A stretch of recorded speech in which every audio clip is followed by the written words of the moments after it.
कहानी की शुरुआत ग्रेसफील्ड नाम के एक बहुत ही सुंदर अनाथालय से होती है। यह अनाथालय चारों तरफ से खूबसूरत मैदानों और घने जंगलों से घिरा हुआ है। यहाँ रहने वाले बच्चे एक दूसरे को अपना सगा भाई बहन मानते हैं। इन सभी बच्चों की देखभाल करने के लिए एक औरत है जिसका नाम इसाबेला है। यहाँ के बच्चे इसाबेला को माँ कहकर बुलाते हैं। माँ इसाबेला यहाँ सभी बच्चों को बहुत अच्छी तरह पढ़ाती लिखाती है और रोज उनका IQ टेस्ट लिया जाता है। इसाबेला का कहना है कि वो बच्चों को इसलिए पढ़ाती है ताकि जब बाहर की दुनिया से कोई फैमिली उन्हें अडॉप्ट करने आए तो वो बाहर अच्छे से जी सके। लेकिन इस अनाथालय की दो चीजें बहुत ही अजीब हैं। पहली बात तो यह कि यहाँ जितने भी बच्चे हैं उन सभी के गले पर एक नंबर का टैटू बना हुआ है। हर बच्चे की पहचान उसके इसी नंबर से होती है। दूसरी बात, यहाँ रहने वाला कोई भी बच्चा अनाथालय के चारों तरफ लगी लकड़ी की फेंस को पार नहीं कर सकता। इसके अलावा वहाँ एक बड़ा सा मेन गेट भी है जिसके पास जाने की किसी को इजाजत नहीं है। इसाबेला बच्चों से कहती है कि बाहर की दुनिया बहुत खतरनाक है, इसलिए उन्हें इसी फेंस के अंदर रहना चाहिए और कभी बाहर जाने की कोशिश नहीं करनी चाहिए। यहाँ हमारी मुलाकात अनाथालय के 3 सबसे बड़े और होशियार बच्चों से होती है जिनके नाम है एमा, नॉर्मन और रे। दोपहर के समय ये सभी बच्चे मैदान में पकड़म पकड़ाई का गेम खेलते हैं। नॉर्मन अपने तेज दिमाग की वजह से जंगल में छिपे सभी बच्चों को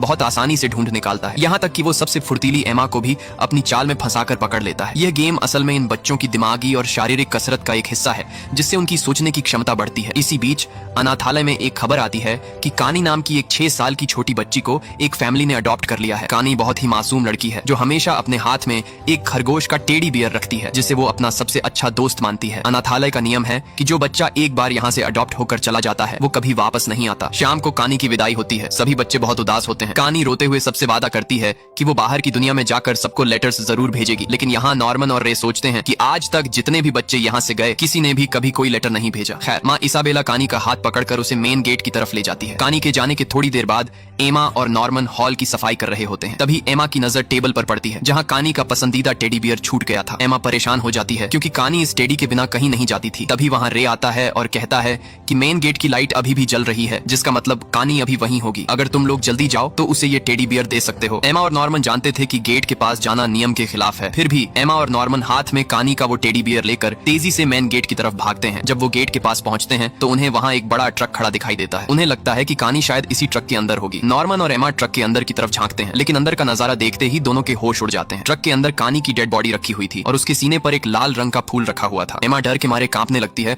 और उसके हाथ से वो टेडी बियर वहीं जमीन पर गिर जाता है। तभी अचानक उन्हें किसी के आने की आवाज सुनाई देती है। नॉर्मन तुरंत समझदारी दिखाता है और एमा का हाथ पकड़कर ट्रक के नीचे छुप जाता है। वहाँ वो देखते हैं कि 2 बहुत ही भयानक और बड़े बड़े डीमंस आते हैं। वो दोनों राक्षस कानी की बॉडी को ट्रक से निकालकर एक पानी से भरे कैप्सूल में डाल देते हैं। वहाँ वो राक्षस आपस में बात कर रहे होते हैं कि इस जगह के इंसानों का मीट बहुत ही अच्छी क्वालिटी का होता है और इन बच्चों को सिर्फ हमारे खाने के लिए ही यहाँ पाला जाता है। उनकी बातें सुनकर एमा और नॉर्मन को पूरा सच समझ में आ जाता है कि उनका यह अनाथालय असल में कोई अच्छी जगह नहीं बल्कि इंसानों का एक फार्म है जहाँ सभी बच्चों को डीमंस का खाना बनाने के लिए रखा गया है। तभी वहाँ माँ इसाबेला आ जाती है। वो उन राक्षसों से बहुत ही नॉर्मली बात करती है और वादा करती है कि अगली बार वो उनके लिए और भी इंटेलिजेंट बच्चा तैयार रखेगी क्योंकि राक्षसों के यहाँ इंटेलिजेंट बच्चों का मीट सबसे बेस्ट माना जाता है। इसी बीच एक राक्षस को हवा में बच्चे की खुशबू आ जाती है। वो नीचे चेक करता है तो उसे जमीन पर गिरा कानी का टेडी बियर मिलता है। राक्षस उसे उठाकर इसाबेला को दे देता है। इसाबेला टेडी को देखकर समझ जाती है कि कोई बच्चा यहाँ आया था। हालांकि एमा और नॉर्मन राक्षस के देखने से पहले ही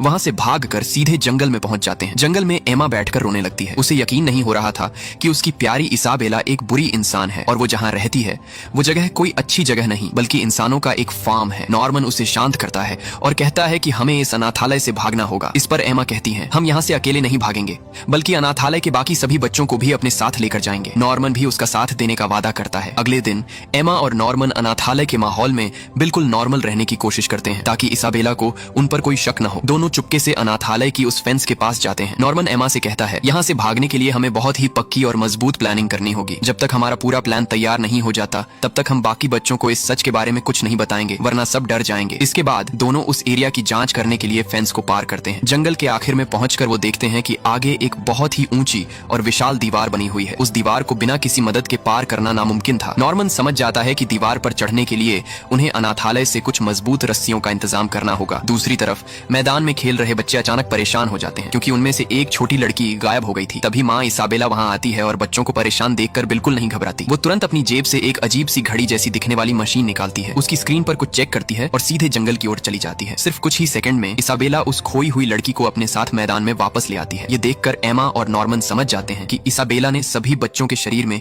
कोई सीक्रेट ट्रैकर लगाया हुआ है, जिसकी मदद से वो हर बच्चे की लाइव लोकेशन का पता लगा लेती है। यानी अब उनके लिए यहाँ से भागना और भी मुश्किल हो गया था। अगले दिन एमा और नॉर्मन फिर से जंगल में जाते हैं और एक खोखले पेड़ के अंदर कुछ रस्सियां छिपा देते हैं। इसी दौरान रे वहां आ जाता है और उन्हें रंगे हाथों पकड़ लेता है। रे उनसे सीधे पूछता है, आखिर तुम दोनों क्या छुपा रहे हो? नॉर्मन और एमा बिना कुछ छुपाए रे को उस रात का सारा सच और राक्षसों के फार्म वाली बात बता देते हैं। रे बहुत ही प्रैक्टिकल लड़का था। वो बिना किसी फालतू ड्रामे के उनकी बातों पर तुरंत विश्वास कर लेता है और कहता है, इस मिशन में मैं भी तुम्हारी मदद करूंगा। इसके बाद वो तीनों आगे की रिसर्च करने के लिए अनाथालय की लाइब्रेरी में जाते हैं। वहां रे उन्हें कुछ खास किताबें दिखाता है। उन सभी बुक्स पर एक उल्लू का स्टैंप लगा हुआ था और उसके चारों तरफ एक अजीब सा कोड लिखा हुआ था। जब वो तीनों मिलकर उस कोड को डिकोड करते हैं तो उन्हें पता चलता है कि विलियम मिनर्वा नाम का कोई आदमी इस अनाथालय की पूरी सच्चाई जानता है। उसने इन बुक्स के जरिए बच्चों के लिए सीक्रेट मैसेज छोड़े हैं कि सभी बच्चों को इस अनाथालय से भाग जाना चाहिए। इस खुलासे से बच्चों को उम्मीद की एक नई किरण दिखाई देती है। शाम के वक्त इसाबेला सभी बच्चों को अनाथालय के मेन हॉल में इकट्ठा करती है। वो सबको बताती है कि बच्चों की देखभाल में मदद करने के लिए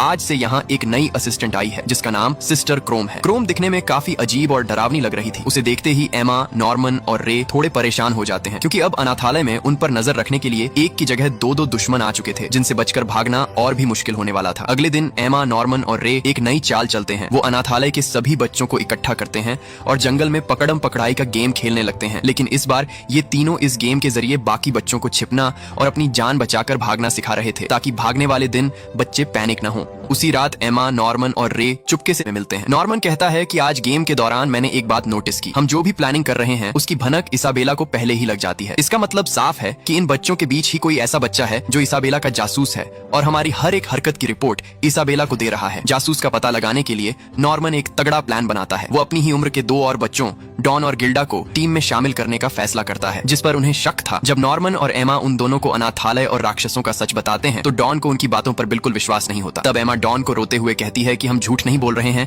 कानी अब इस दुनिया में नहीं है। एमा की सच्चाई देखकर गिल्डा को उनकी बातों पर पूरा भरोसा हो जाता है, क्योंकि वो जानती थी कि एमा बच्चों से कितना प्यार करती है। इसके बाद डॉन भी मान जाता है। अब जासूस को रंगे हाथों पकड़ने के लिए नॉर्मन डॉन और गिल्डा को रस्सियां छुपाने की एक फर्जी जगह के बारे में बताता है। वो गिल्डा को बेड के नीचे और डॉन को सीलिंग के पीछे की जगह बताता है। वो देखना चाहता था कि इसाबेला को कौन सी जगह की खबर मिलती है। उसी रात अनाथालय का एक अनजान बच्चा चुपके से इसाबेला के कमरे के दरवाजे से एक सीक्रेट नोट डालता है। उस नोट में लिखा था कि बच्चों ने रस्सियां कहां छुपाई हैं, और साथ ही यह भी लिखा था कि नॉर्मन एक बहुत ही चालाक और खतरनाक लड़का है। अगली सुबह नॉर्मन, एमा और रे उस जगह को चेक करने जाते हैं जहां उन्होंने रस्सियों को छुपा कर रखा था। वहां पहुंचकर वो देखते हैं कि रस्सियां वहां से गायब थीं। अब क्योंकि इन रस्सियों की जगह के बारे में उनके अलावा सिर्फ डॉन और गिल्डा को ही पता था, इसलिए सारा शक उन दोनों पर ही चला जाता है। रे गुस्से में कहता है कि देखा, मैंने पहले ही कहा था कि उन दोनों पर भरोसा नहीं करना चाहिए। डॉन या गिल्डा में से ही कोई एक इसाबेला का जासूस है। लेकिन तभी नॉर्मन बहुत ही शांति से मुस्कुराता है और कहता है कि नहीं रे, डॉन और गिल्डा में से कोई भी जासूस नहीं है। नॉर्मन बताता है कि असली जासूस कोई और है और उसने जानबूझकर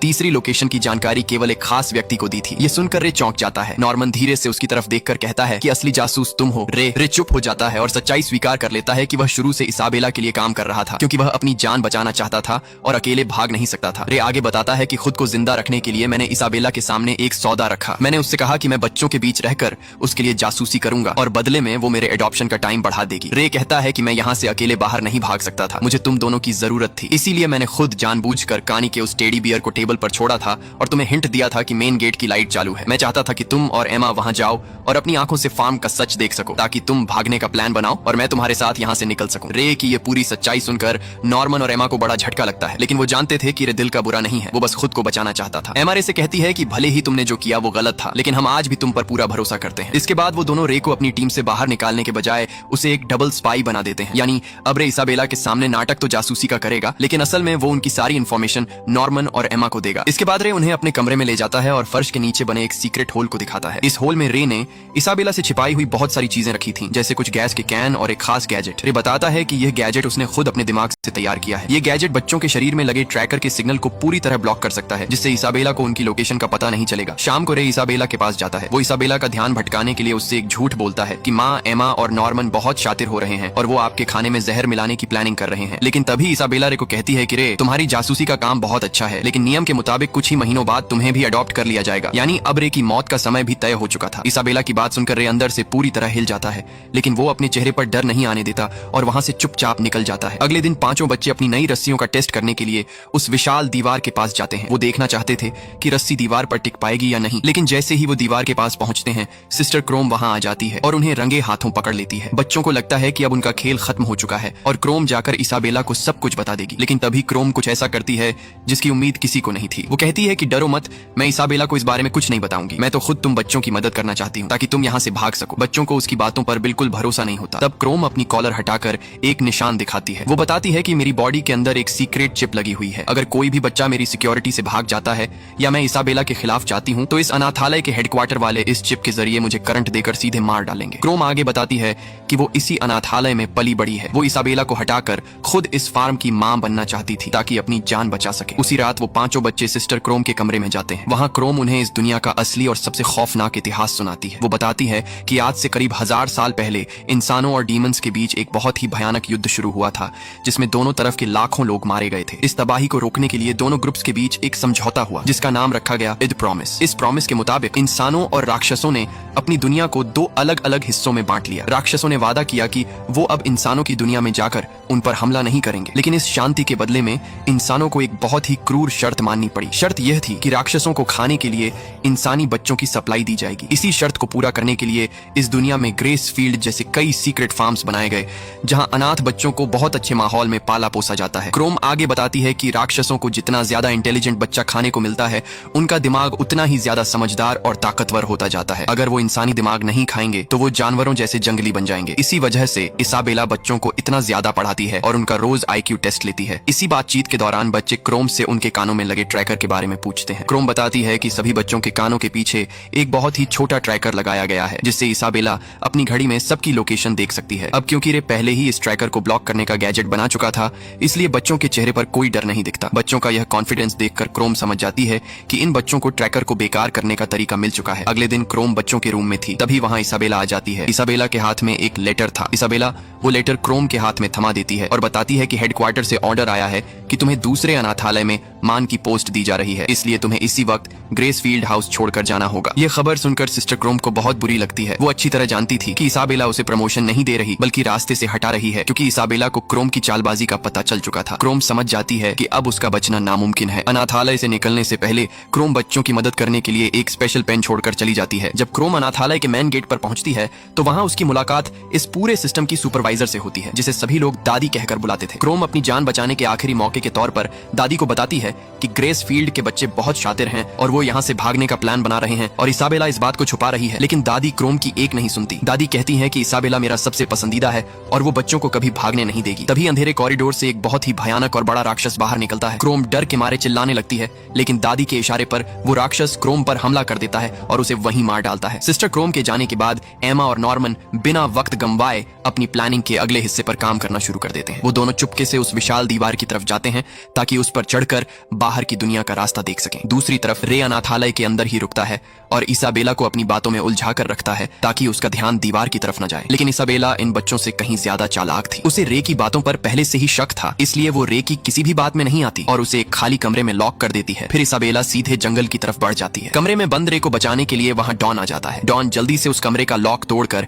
रे को बाहर निकालता है। आजाद होते ही रे और डॉन दीवार की तरफ भागते हैं ताकि एमा और नॉर्मन को अलर्ट कर सकें, लेकिन तब तक बहुत देर हो चुकी थी। इसाबेला सीधे उस दीवार के पास पहुंच जाती है और उन दोनों को डांटने लगती है। इसाबेला कहती है कि मैंने तुम्हें इस अनाथालय में वो सब कुछ दिया जिसकी तुम्हें जरूरत थी, अच्छा खाना, अच्छे कपड़े, ढेर सारा प्यार और एक महफूज जिंदगी। फिर भी तुम लोगों ने अनाथालय के सबसे बड़े नियम को तोड़ने की कोशिश की। तभी एमा दौड़कर इसाबेला को पीछे से कसकर पकड़ लेती है ताकि इसाबेला हिल न सके। एमा चिल्लाकर नॉर्मन से कहती है कि नॉर्मन तुम रुकना मत, जल्दी से दीवार के ऊपर चढ़ जाओ और यहाँ से भाग जाओ। लेकिन इसाबेला की ताकत एमा की सोच से कहीं ज्यादा थी। वो पलक झपकते ही खुद को एमा की पकड़ से छुड़ाती है और गुस्से में एमा का पैर इतनी बेरहमी से मरोड़ती है कि उसका पैर वहीं टूट जाता है। एमा दर्द के मारे जमीन पर गिरकर चीखने लगती है। एमा की यह हालत देखकर नॉर्मन के कदम वहीं रुक जाते हैं। वो एमा को इस दर्दनाक हालत में छोड़कर अकेले भागने से साफ इनकार कर देता है। इसाबेला मुस्कुराती है और कहती है कि तुमने बिल्कुल सही फैसला किया। इसके बाद वो बताती है कि हेडक्वार्टर से ऑर्डर आ चुका है। कल नॉर्मन का एडॉप्शन होने वाला है, यानी कल उसका आखिरी दिन है और उसे डीमंस के हवाले कर दिया जाएगा। उसी रात चारों बच्चे एक कमरे में इकट्ठे होते हैं। रे नॉर्मन से कहता है कि हमारे पास सिर्फ आज की रात है। हम कल सुबह ही तुम्हारे पैर में चोट लगने का नाटक करेंगे या तुम्हें अनाथालय के अंदर ही कहीं छुपा देंगे जिससे तुम्हारा शिपमेंट रुक जाएगा। लेकिन नॉर्मन उनके इस प्लान के लिए साफ मना कर देता है। वो कहता है कि अगर मैं यहाँ से भागने की कोशिश करूंगा या छुपूंगा तो इसाबेला पूरे अनाथालय को हाई अलर्ट पर डाल देगी। वो सुरक्षा और ज्यादा कड़ी कर देगी, जिसके बाद बाकी बच्चों का यहाँ से भागना हमेशा के लिए नामुमकिन हो जाएगा। नॉर्मन भावुक होकर कहता है कि अगर मुझे अपने भाई बहनों और तुम दोस्तों की रक्षा करने के लिए अपनी जान भी देनी पड़े तो मैं खुशी खुशी अपना बलिदान दे दूंगा। अगली सुबह नॉर्मन बहुत ही शांत मन से अपना सामान पैक करने लगता है। तभी अलमारी के एक कोने में उसे वो सीक्रेट पेन मिलता है जिसे सिस्टर क्रोम ने जाने से पहले उनके लिए छुपा कर रखा था। नॉर्मन उस पेन को ध्यान से देखता है और समझ जाता है कि यह कोई मामूली पेन नहीं है, बल्कि इसके अंदर बाहर की दुनिया का कोई बहुत बड़ा राज या नक्शा छिपा हुआ है। वो उस पेन को चुपचाप अपनी जेब में रख लेता है। अनाथालय छोड़ने से पहले नॉर्मन बाकी बच्चों को बिना बताए चुपके से उस विशाल दीवार पर चढ़ जाता है। वो देखना चाहता था कि दीवार के उस पार की दुनिया कैसी है, ताकि वो आखिरी बार अपने दोस्तों के लिए आगे का रास्ता साफ कर सके। लेकिन जैसे ही नॉर्मन दीवार के बिल्कुल ऊपर पहुंचता है तो उसके होश उड़ जाते हैं। दीवार के दूसरी तरफ कोई जमीन या रास्ता नहीं था, बल्कि एक बहुत ही गहरी और विशाल खाई बनी हुई थी। उस खाई की गहराई इतनी ज्यादा थी कि अगर कोई वहां से नीचे गिरे तो उसका बचना नामुमकिन था। नॉर्मन समझ जाता है कि इस खाई को पार करने का सिर्फ एक ही तरीका है, उन्हें इस खाई के ऊपर बना कोई पुल खोजना होगा जो सीधे राक्षसों की दुनिया से बाहर ले जाता हो। नॉर्मन तुरंत दीवार से नीचे उतरकर अनाथालय वापस आता है। वो बिना किसी को भनक लगे एक कागज के टुकड़े पर उस खाई का पूरा नक्शा और ड्राइंग बनाता है। वो उस नक्शे में लिखता है कि दीवार के पार गहरी खाई है, इसलिए तुम लोग सीधे कूदने की गलती मत करना। तुम्हें खाई को पार करने के लिए उस पुल को खोजना होगा जो इसाबेला के कंट्रोल रूम के पास से जाता है। नॉर्मन उस नक्शे और सीक्रेट पेन को एम्मा के बिस्तर के नीचे छुपा देता है। शाम का वक्त होता है। अब नॉर्मन के जाने का समय आ चुका था। अनाथालय के सभी बच्चे मेन हॉल में इकट्ठे होते हैं। छोटे बच्चों को लग रहा था कि नॉर्मन एक बहुत ही अच्छी फैमिली के पास जा रहा है, इसलिए वो खुश थे। लेकिन एम्मा, रे, डॉन और गिल्डा का रो रो कर बुरा हाल था। एम्मा टूटे हुए पैर के साथ नॉर्मन के पास जाती है और उसे गले लगाकर फूट फूट कर रोने लगती है, क्योंकि वो जानती थी कि इस दरवाजे के पार जाते ही राक्षस नॉर्मन को मार कर खा जाएंगे। नॉर्मन एम्मा के आंसू पोंछता है और मुस्कुराते हुए सबसे अलविदा कहकर इसाबेला के साथ मेन गेट की तरफ बढ़ जाता है। इसाबेला नॉर्मन को अनाथालय के उस खौफनाक गेट के पार ले जाती है। गेट के अंदर बने उस सीक्रेट कॉरिडोर में नॉर्मन को एक कमरे में ले जाया जाता है। वहां उसकी मुलाकात पीटर नाम के एक रईस आदमी से होती है। पीटर बहुत ही साफ सुथरे कपड़ों में था और उसके चेहरे पर मुस्कान थी। पीटर नॉर्मन को समझाना शुरू करता है कि वो कोई मामूली इंसान नहीं है। वो इस पूरी दुनिया में चल रहे ह्यूमन फार्मिंग यानी इंसानों को पालने और उन्हें डेमोन्स को खाना खिलाने वाले पूरे ऑपरेशन का लीडर है। पीटर नॉर्मन की बुद्धिमानी से बहुत इम्प्रेस था, इसलिए वो उसे इस अनाथालय और बाहर की दुनिया के समझौतों के बारे में सारी चीजें डिटेल में बताने लगता है। नॉर्मन बहुत ही शांत होकर पीटर की आंखों में देखता है। वो कहता है कि तुम्हें मुझे यह सब चीजें डिटेल में बताने की कोई जरूरत नहीं है। मैं अच्छी तरह जानता हूँ कि यहाँ मेरे साथ क्या होने वाला है और मैं यहाँ अपनी मर्जी से अपने दोस्तों को बचाने के लिए आया हूँ। पीटर उसकी यह हिम्मत देखकर हैरान रह जाता है, लेकिन नियम तो नियम थे। तभी कमरे के पीछे से एक बहुत ही खौफनाक और बड़ा डीमन बाहर निकलता है और नॉर्मन की तरफ बढ़ता है और उसे वहीं खत्म कर देता है। दूसरी तरफ अनाथालय के अंदर एम्मा का रो रो कर बुरा हाल था। नॉर्मन के जाने के गम में वो पूरी तरह टूट चुकी थी और अपने टूटे हुए पैर की वजह से वो बेड से हिल भी नहीं पा रही थी। इसी बीच इसाबेला एम्मा के कमरे में आती है और बहुत ही प्यार से उसका सिर सहलाते हुए कहती है कि एम्मा, तुम इस अनाथालय की सबसे होशियार लड़की हो। मैं तुम्हारी तकलीफ समझ सकती हूँ, लेकिन अब तुम्हें सच को स्वीकार कर लेना चाहिए। फिर इसाबेला कहती है, मैं चाहती हूँ कि तुम इस अनाथालय की अगली माँ बनने की ट्रेनिंग शुरू कर दो। अगर तुम मेरी बात मान लेती हो तो तुम डीमंस का खाना बनने से बच जाओगी और एक बहुत ही आलीशान और महफूज जिंदगी जी सकोगी। इसाबेला की यह बात सुनकर एम्मा अंदर से पूरी तरह सिहर जाती है। उसे समझ आता है कि माँ इसाबेला उसे भी अपने जैसा एक कसाई बनाना चाहती है जो खुद बच्चों को मौत के मुंह में धकेलती है। दूसरी तरफ रे भी बहुत दुखी था। नॉर्मन उसका सबसे अच्छा दोस्त था और अब वो इस दुनिया में नहीं है। नॉर्मन के जाने के गम में वो दिन भर चुपचाप एक कोने में बैठा रहता और किसी से बात भी नहीं करता। तभी एक शाम इसाबेला रे के पास जाती है और उसके चेहरे की उदासी को देखकर मुस्कुराती है। वो रे को कहती है कि रे, तुम्हारा जासूसी का काम अब खत्म हो चुका है, क्योंकि एडॉप्शन के लिए अगला नंबर तुम्हारा ही है। कुछ ही दिनों में तुम्हारा शिपमेंट होने वाला है, इसलिए अपनी मौत के लिए तैयार हो जाओ। लेकिन यह सुनकर रे के चेहरे पर कोई डर नहीं आता, बल्कि उसकी आंखों में एक अजीब सी चमक आ जाती है। उसने मन ही मन कुछ ऐसा तय कर लिया था जो पूरे अनाथालय को हिलाकर रख देने वाला था। आखिरकार कुछ दिनों बाद वो रात आ ही जाती है जो रे की अनाथालय में आखिरी रात होने वाली थी। रात के सन्नाटे में रे अनाथालय के डाइनिंग हॉल में अकेला बैठा हुआ था। तभी वहाँ एम्मा आती है। एम्मा का पैर अब काफी हद तक ठीक हो चुका था। एम्मा रे के पास जाकर कहती है कि रे, हमारे पास अब भी मौका है, हम यहाँ से भाग सकते हैं। मेरे पास यहाँ से भागने का एक बहुत ही बेहतरीन प्लान है। लेकिन रे उसकी बात को बीच में ही काट देता है और कहता है कि एम्मा, अब बहुत देर हो चुकी है। नॉर्मन के जाने के बाद मैंने भागने की सारी उम्मीदें छोड़ दी हैं, लेकिन मैं इन डेमोन्स का खाना बनकर अपनी जिंदगी खत्म नहीं करूंगा। मैंने अपने लिए एक अलग ही प्लान तैयार किया है। इससे पहले कि एम्मा कुछ समझ पाती,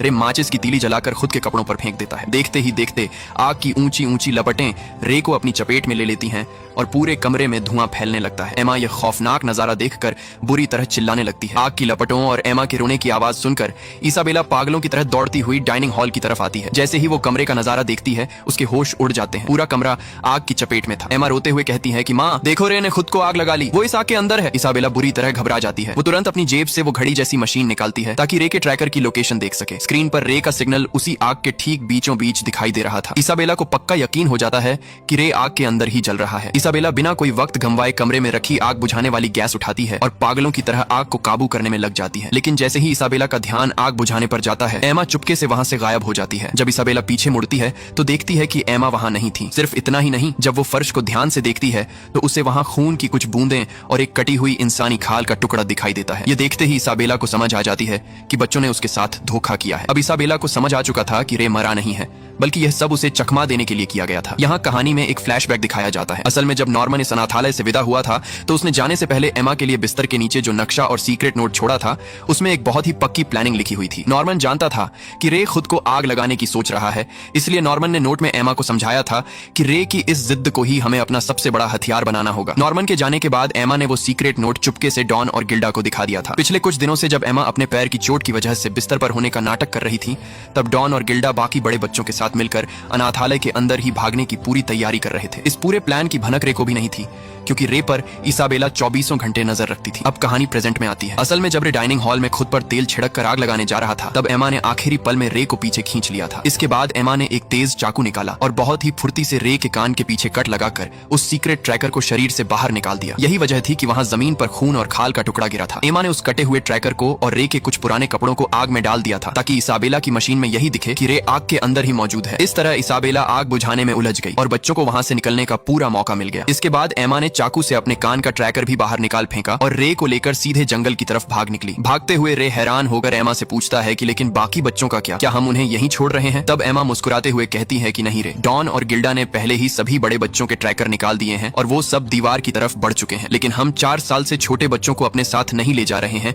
क्योंकि वो इतनी गहरी खाई को पार नहीं कर पाएंगे। मैंने अनाथालय के सबसे समझदार छोटे बच्चे फील को पूरा सच बता दिया है और उससे वादा किया है कि हम 2 साल के अंदर वापस आएंगे और उन सभी छोटे बच्चों को यहाँ से छुड़ा कर ले जाएंगे। इधर इसाबेला लालटेन उठाती है और अकेले ही रात के अंधेरे में बच्चों का पीछा करने के लिए जंगल की तरफ दौड़ पड़ती है। इधर सभी बच्चों के कानों से ट्रैकर निकाले जा चुके थे, इसलिए अब वो पूरी तरह आजाद होकर बिना किसी सुराग के आगे बढ़ रहे थे। कुछ ही देर में सभी बच्चे दौड़ते हुए उस ऊंची दीवार के पास पहुंचकर रस्सियों के सहारे ऊपर चढ़ जाते हैं। लेकिन जैसे ही वो दीवार के नीचे देखते हैं, बाकी बच्चों के होश उड़ जाते हैं। नॉर्मन ने अपने नक्शे में जो लिखा था वो बिल्कुल सच था। दीवार के ठीक दूसरी तरफ एक बहुत ही गहरी और भयानक खाई बनी हुई थी, जिसकी चौड़ाई बहुत ज्यादा थी। इतनी गहरी खाई को कूदकर पार करना किसी भी बच्चे के लिए बिल्कुल नामुमकिन था। लेकिन डॉन अपनी पूरी ताकत से उस रस्सी को हवा में लहराता है और खाई के दूसरी तरफ एक पेड़ की टहनी पर फंसा देता है। एक एक करके बच्चे अपनी कमर में हैंगर्स को फंसाते हैं और उस रस्सी के सहारे खाई की दूसरी तरफ जाने लगते हैं। देखते ही देखते ज्यादातर बच्चे बहुत ही समझदारी और फुर्ती से उस खौफनाक खाई को पार करके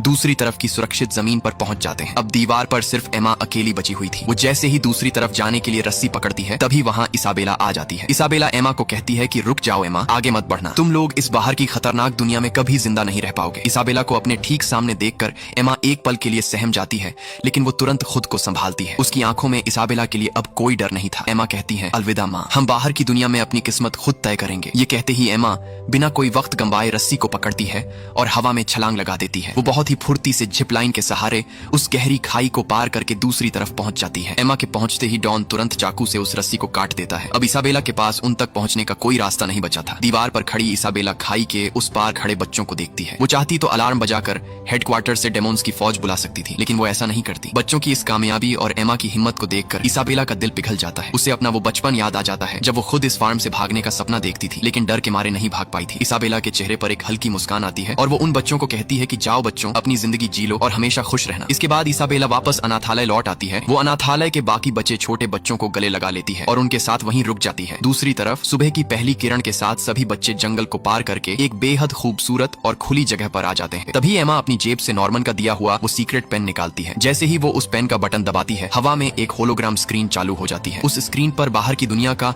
एक पूरा डिजिटल नक्शा उभर आता है और साथ ही विलियम मिनर्वा का एक आखिरी मैसेज दिखाई देता है, जिसमें लिखा था, अनाथालय से बाहर की दुनिया में तुम्हारा स्वागत है। आगे का रास्ता मुश्किल है, लेकिन उम्मीद मत छोड़ना। एमा और रे एक दूसरे की तरफ देखते हैं और मुस्कुराते हैं। भले ही नॉर्मन आज उनके साथ नहीं था, लेकिन उसके बनाए प्लान की बदौलत आज ये लोग जिंदा और आजाद थे। एमा आगे बढ़ती है और सभी बच्चों का हाथ थाम कर कहती है, यह हमारी नई शुरुआत है। और इसी के साथ ये कहानी खत्म हो जाती है। उम्मीद है आप सबको ये कहानी पसंद आई होगी। अगर पसंद आई होगी तो इस वीडियो को लाइक और मेरे चैनल को सब्सक्राइब जरूर करें, ताकि हमारे हर आने वाली वीडियो सबसे पहले आप तक पहुंचे। तो चलिए मिलते हैं नेक्स्ट वीडियो में, तब तक के लिए थैंक यू सो मच।